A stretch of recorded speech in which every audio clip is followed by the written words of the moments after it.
But the general pattern is that the people who were least happy before have the smallest hit from the COVID crash, and the people who were most happy have the bigger hit. American self-reported rates of happiness plummeted during COVID and haven't recovered since. Will they ever? Welcome to the Chicago Booth Review podcast, where we bring you groundbreaking academic research in a clear and straightforward way. I'm Hal Weitzman, and today I'm talking with Chicago Booth's Sam Peltzman about his research on happiness. Before 2020, Peltzman says, the US was a reasonably happy country for nearly 50 years. But in the past 6 years, everything has changed. So are we in a permanent happiness slump?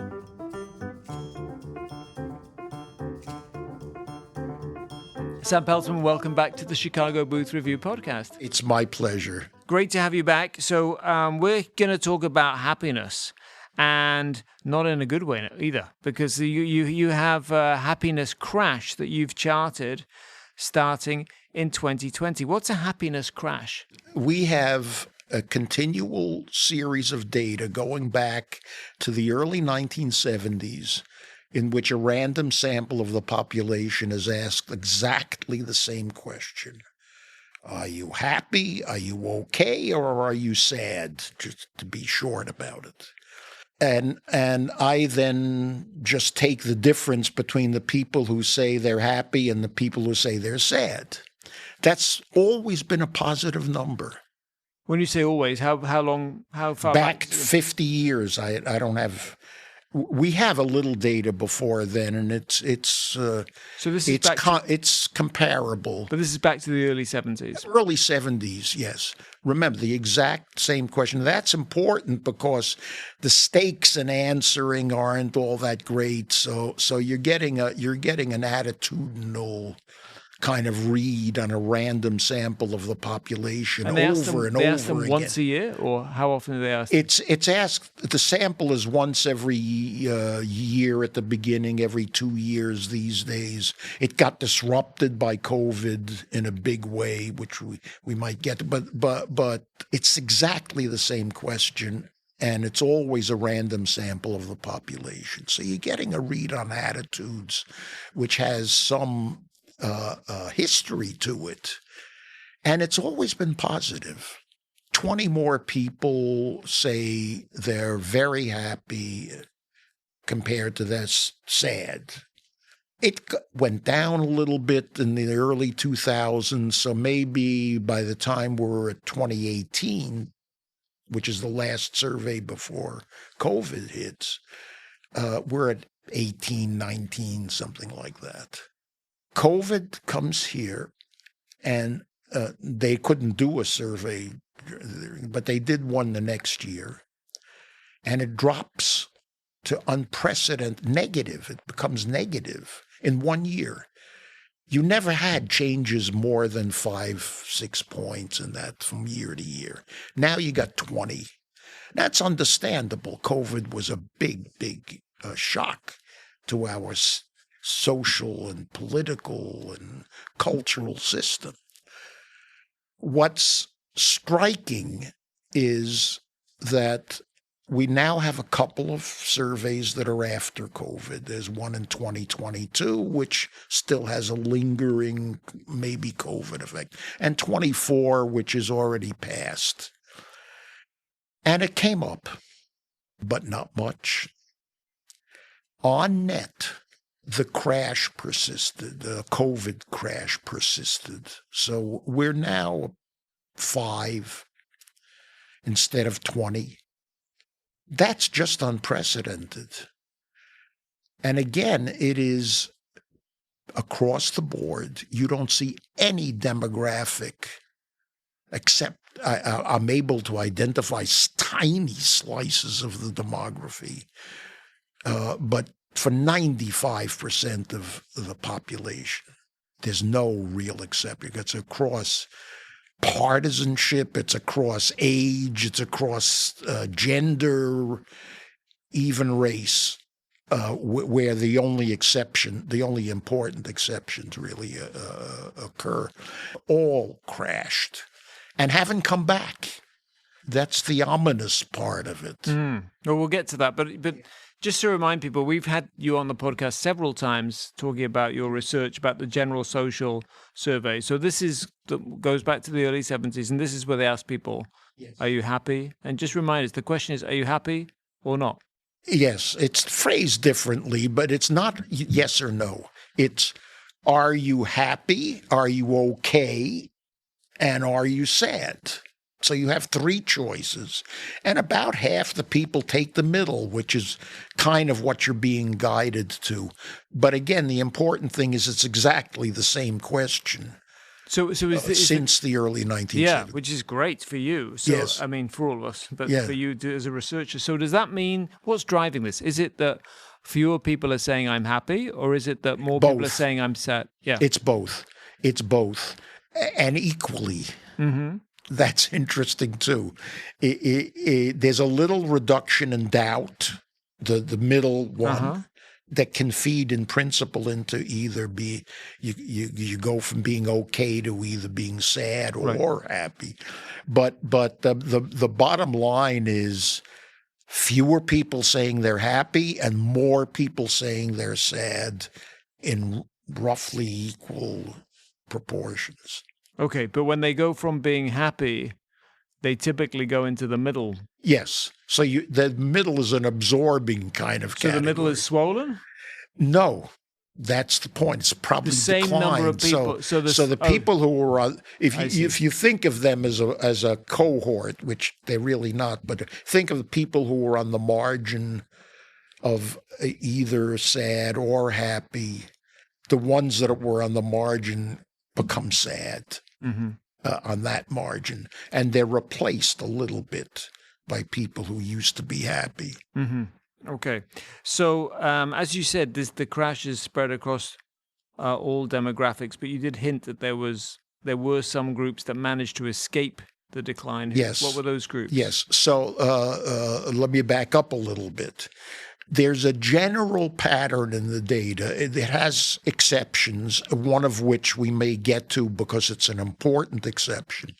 But the general pattern is that the people who were least happy before have the smallest hit from the COVID crash. And the people who were most happy have the bigger hit. So before COVID, there was a racial division. Blacks and there's a big now growing group of others who are basically Hispanics. Who neither white nor black, you mean? Yes, they don't identify as either. So you have Asians, you have Hispanics who are mixed blood. Those people tended to be less happy than whites. The gap was closing, but it closed much more sharply during this crash. And now you have a situation in which the least happy group is whites. The ranking just reversed. And the most happy is the other, this growing group of others. If you take other, combine it with low education, there's another group, tended to be less happy before the COVID hit. The most educated tend to be the most happy. That difference has narrowed. It's not equal, but it's narrowed. So if you have somebody who's an other race, less educated, we can come to income. Low income was conducive to unhappiness, still is, but the gap is closed. The gap between low and high income is closed. So you can define it's an odd group of other race, low education, low income. If you add it all up, they've escaped. That little group has escaped. They've escaped in the sense that they were always unhappy? And No. They didn't get a hit from COVID. But are they tend to be happy or they tend to be unhappy? The differences remain. Yeah.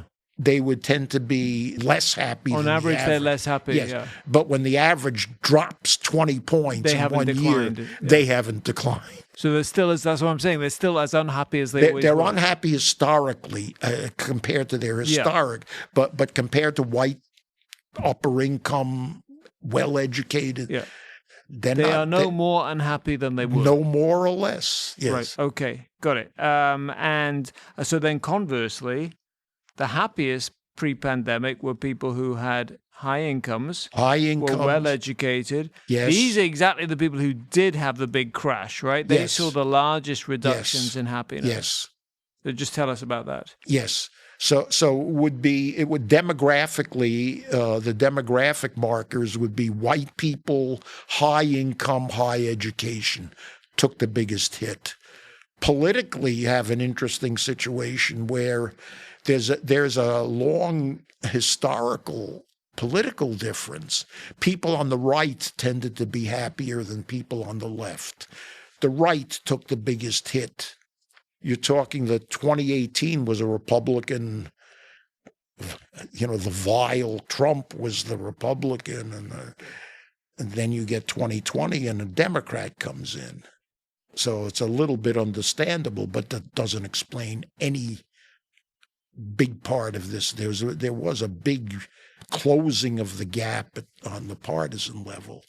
But demographically, it would be white, high income, high education. Do you have any sense of why that would be, or are you just watching what's happening?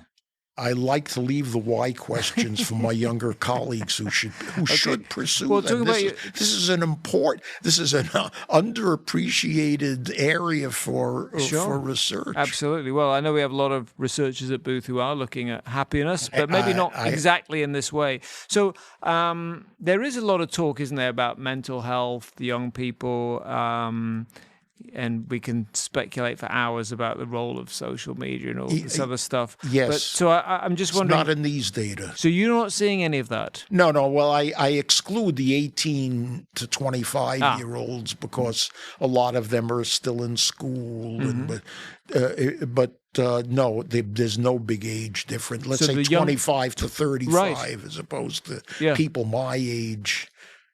There are hardly any left. Uh-huh. But say 65 and up, there's no big difference. If you're enjoying this podcast, there's another University of Chicago Podcast Network show that you should check out. It's called 9 Questions. Join Professor Eric Oliver as he poses the 9 most essential questions for knowing yourself to some of humanity's wisest and most interesting people. 9 Questions with Eric Oliver, part of the University of Chicago Podcast Network. Sam, in the first half, we talked about your research on the happiness crash and how most people, their reported happiness dropped precipitously during COVID and hasn't recovered. So you did refer to marriage. And actually, last time you were on talking about this topic, we talked about the marital premium, right? The fact that those of us who are married are much, on average, much happier. So what happened to married people during the happiness crash? Let's go back a little bit to the first half of this, where I said that in general, the people who were happiest got hit with the crash more than the people who were least. There's one big exception, and that's right here in marriage. There was a big marital premium. In fact, all the happiness in the population at large was concentrated in married people. The unmarried people were break even. That hasn't narrowed at all. So you had a big hit to the married. You had an equally big hit to the unmarried. So we take the married people were plus 30 and the unmarried 0, break even. The unmarried population now is really unhappy, minus 15 or so. And the married population is plus 15. So you still have a 30-point differential, but the hit was equal to married. And when you say marriage, they have to be legally married? Yes. So if Yes, you're the unmarried would you're include cohabiting? cohabitation, yes. And I haven't broken this down. I was going to say, can we get data on? Well, we know that before the crash, cohabitation was similar to marriage, but pale similarity. They were +10 compared to +30 for the married people. There isn't really enough cohabitation in the population to draw much from a couple of surveys. There is married and unmarried. They're big populations. I would be very surprised if the cohabitating population wasn't solidly negative now. Of a little bit the unmarried, non-cohabitating population, that's single people, divorced people, and so on, but not much. But that's to be determined. Mm-hmm. So the marriage premium hasn't. It's maintained. It's maintained, but it yes. hasn't grown. 30. Depending on how you measure it, it also has grown a little bit. I don't want to emphasize that. But if I had to say, has it widened? I would have to say yes, a little bit. Okay. But it's widened a little bit because the crash was so significant. Is that what you're saying? It's made the statement that the unmarried people are unhappy even more. They're even more unhappy. Yeah. I see. Okay. So beyond personal happiness, you also looked at social capital. And so I'm interested what happened to the average American's belief in the fairness of others. Explain those terms. Well, again, this is a question that's been asked the same way for 50 plus years. There's a bunch of general trust kind of questions. Do you trust other people? Do you think they're fair to you, or they're just looking out for themselves? This kind of thing, and they are more or less yes/no kind of questions, and they've been going down, just like happiness. Not as much, but they've been going. So what does that mean? We don't think that other people have our own interests at heart, or the actual question is: do you trust other people, or you can't ever be too sure? That's the basic alternative. And the fairness one is: do you think other people are fair, or do you think they're looking out for their own hide or something like that? So, and you're given a yes or no. Basically a yes or no choice. So the fraction that say you can't be too sure has been going up. The fraction that say you can't, other people are just looking out for them, that's been going up. So there's been a decline in this kind of social capital. But just like happiness, just one of them fell off the table during COVID. In a historically unprecedented way. We went from positive fairness perception to negative overnight. Not trust. Trust just declined a little bit. There are other measures of this kind. Do you trust the government? Do you trust religion? All of those measures have declined in perceptible ways over this COVID happiness crash. The only one that resembles the happiness crash in magnitude is the trust crash, which I think is interesting. That are they related? They must be. I don't want to say anything other than I just said. The facts are that they're related in the aggregate. Mm-hmm. I don't want to get into how they're related on a person-to-person level, because there's so much variation at that level in the data that it gets complicated. You're talking about correlation coefficients. I don't want to get into second order importance stuff. The important fact is we've lost trust in other people. We've lost trust in other people, and we're unhappy. Okay, it sounds on average. There's lots of exceptions, of course. So, I mean, I can imagine that someone listening to this, Sam, will be saying, "Is this permanent?" That is the big question going forward.